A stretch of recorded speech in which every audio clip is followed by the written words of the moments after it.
Parliament స్థానాలు గాజు glass ఉంటుంది కాబట్టి గుర్తుకే వేస్తారు, మన ఓట్లు మనకు వస్తాయి.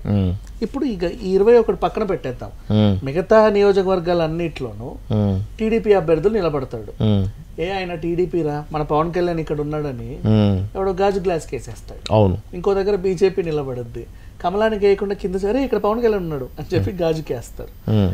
ఇలా వేస్తే అంటే అఫ్ కోర్స్ చదువుకున్న వాళ్ళు కొంతమంది ఉన్నా, చదువు రాని వాళ్ళు కొంతమంది ఉన్నా, కనీసం 1000, 2000, 3000 ఓట్లన్నా అట్లా పోతాయేమో అని చెప్పేసి వీళ్ళు భయపడుతున్నారు. బేసిక్గా ఆ ఇండిపెండెంట్ అభ్యర్థులందరికీ వస్తాయి. కొన్ని చోట్ల ఏమో మరి ఆ ఇండిపెండెంట్ అభ్యర్థులు గెలిచినా ఆశ్చర్యం లేదు. అంటే కరుడు కట్టిన పవన్ కళ్యాణ్ ఫ్యాన్స్ ఉంటారు కదా, వాళ్ళకి అదేంటి బుర్రలు పని చేయవు. ఒక చోట టీడీపీకి వచ్చిందని చెప్పేసి జనసేన అభ్యర్థి రెబల్ గా వేసాడు, అతనికి గాజు గుర్తు వచ్చింది. Rebel same symbol. అది ఒక చోట కాదు, అలా 25 చోట్ల. అవును. సో ఇప్పుడు వీళ్ళకి తలలు పట్టుకుంటున్నారంట, ఎందుకు ఈయన అనవసరంగా కలుపుకున్నావు, ఈయనకేమో ఆ గుర్తుని పర్మనెంట్ చేసుకునే శక్తి లేదు. శక్తి లేదంటే అంత తెలివి కూడా లేదు. బికాజ్ ఫర్ ఎగ్జాంపుల్ 10 ఏళ్ళు 12 ఏళ్ళు పుష్కర కాలం దాటింది అంటే అభ్యర్థులను పెట్టుకోవాలి ప్రతి చోట. గ్రౌండ్ లెవెల్ నుంచి నీకు గ్రామీణ స్థాయి నుంచి నీకు ఆ సంఘాలు, ఈ సంఘాలు, యూత్ అసోసియేషన్, యూత్ వింగ్, మహిళా వింగ్, ఇంకేదో వింగు సంథింగ్ ఉండాలి. వాళ్ళందరూ నీ ప్రతిసారి ఎంతసేపు నీ సినిమా అభిమానులే నీ చుట్టూ తిరుగుతున్నారే తప్పితే కొన్ని వాళ్ళు ఏమైనా నీ దగ్గరకు వచ్చి నువ్వు నీ పిఠాపురంలో ఓట్లేస్తారంటే అది లేదు. అక్కడికి వచ్చే వాళ్ళందరూ, వాడు ఒకడు కడప నుంచి వస్తాడు, ఒకడు మహబూబ్ నగర్ నుంచి వెళ్తాడు, తెలంగాణ నుంచి వెళ్తారు, ఆంధ్ర నుంచి వెళ్తారు, రకరకాల మంది ఎక్కడెక్కడ నుంచో వస్తారు. ఇప్పుడు ఈ జబర్దస్త్ గ్యాంగులంతా అయిపోయారు, ఇంకా చాలా మంది. వీళ్ళందరూ అక్కడ పిఠాపురంలో ఓట్లేరు, ఆ రోజు వచ్చి ఓట్లేసి పోరు. ఆ రోజు మనకి ఈయన కావాల్సింది ఆ పిఠాపురం వల్ల ఓట్లు. సో వాళ్ళని అట్రాక్ట్ చేసే విషయంలో ఈయన కొంచెం విఫలమయ్యాడనే చెప్పుకోవచ్చు. ఇవన్నీ పక్కన పెట్టేస్తే ఇప్పుడు ఈ గాజు గ్లాస్ గుర్తు రకరకాల మంది జనాలకు ఇచ్చేసేసరికి మా పవన్ కళ్యాణ్ అన్న 21 స్థానాలు అన్నారు కదా, ఇది కూడా ఒకటేమో, అందరు ఇది ఒకటేమో అనుకుంటారు, అంతే కదా ఇక్కడ ఉన్నారు అని చెప్పేసి వీళ్ళకి ఓట్లేస్తారు. చాలా మందికి ఆ అభ్యర్థులు తెలియదు కదా, వాళ్ళ పార్టీ గుర్తునే బలంగా నమ్ముకుంటారు. వాళ్ళకు కూడా ఇలా చూపిస్తారు, ఈ గుర్తు అని ప్రచారంలో డోర్ టు డోర్ వెళ్ళేవాడు.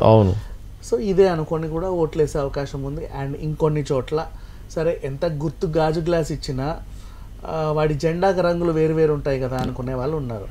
ఇక్కడ విషయం ఏంటంటే కొంతమంది రెడ్ కలర్ జెండాలు పట్టుకొని కూడా వెళ్తారు. పవన్ కళ్యాణ్ ఫోటో పెట్టుకుని వెళ్తారు. ఎంతమంది రెబల్స్ దాని నుంచి బయటకు వచ్చినాక కాంగ్రెస్ సింబల్ 3 రంగాల జెండా మీద వాళ్ళ సింబల్ వేసుకుని ఎంతమంది లేరు, ఎంత హ్యాపీగా వెళ్తారు. సో అలా వీళ్ళు పవన్ కళ్యాణ్ అభిమాని అని చెప్పుకొని కూడా వెళ్తారు. గాజు ఉందిరా ఓటే అని వాళ్ళందరూ వచ్చి ఓట్లేస్తారు. అవును, చెప్తారు కూడా, అంటే సీక్రెట్ కూడా చెప్పచ్చు పవన్ కళ్యాణ్. అది కాకుండా ఇంతకుముందు టీఆర్ఎస్ కి కారు గుర్తు పక్కన వ్యాన్ ఇచ్చారు. వ్యాను కారు ముందు పాటు ఒకేలా ఉంటుంది, వెనక కొద్దిగా తేడా ఉంటుంది తప్పించి. అయ్యో రామ, కారు గుర్తు పక్కన పెడితే అదేంటది మన చపాతీ చేసేది, చపాతీ పీట ఉన్న దానిపైన అది కూడా సేమ్ అట్లాగే కార్ లాగా ఉండేది. ఆ తర్వాత రోడ్ రోలర్ గుర్తుండే, ఆ బొమ్మ కారు లాగా కనబడేది. అవును. సో చాలా టెన్షన్ పడ్డారు. అవును, అట్లా పొడి అమ్మమ్మకులకి 1000 ఓట్లు వచ్చిన సంఘటన చాలా జరిగినాయి. దాన్ని చూసే కేసీఆర్ ఏం చేశాడు తెలుసా, తెలివిగా ఫ్రీగా అందరికి కలజోడ్లు పంచాడు. గుర్తుంటే మీకు? అవునవును. ఉచిత కంటి చూపు అవి చేసి ఆ పథకం పెట్టి కంటి వెలుగు ఇచ్చి అందరికి కలజోడ్లు ఇచ్చేసాడు. మొత్తం ఆ టైంలో ఇంటింటికి వెళ్ళి సర్వే చేశారు కదా వీళ్ళు, సమగ్ర సర్వే చేసి ఎంతమందికి కళ్ళు కనబడవో చూసి వాళ్ళందరికి కలజోడ్లు ఇచ్చాడు. అంటే నెక్స్ట్ వీళ్ళందరూ ఇట్లా చూసి ఇదే కారు అని వేయాలి.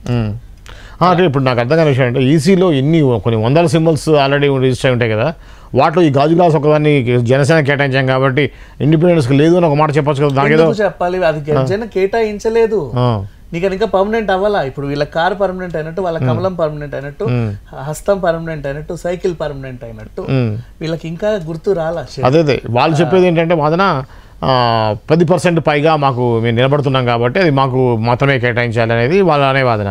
నువ్వు కూటమిలో ఉన్నావు, నువ్వు నిలబడట్లా, నువ్వు ఇండిపెండెంట్ గా వచ్చి అప్పుడు అడుగు.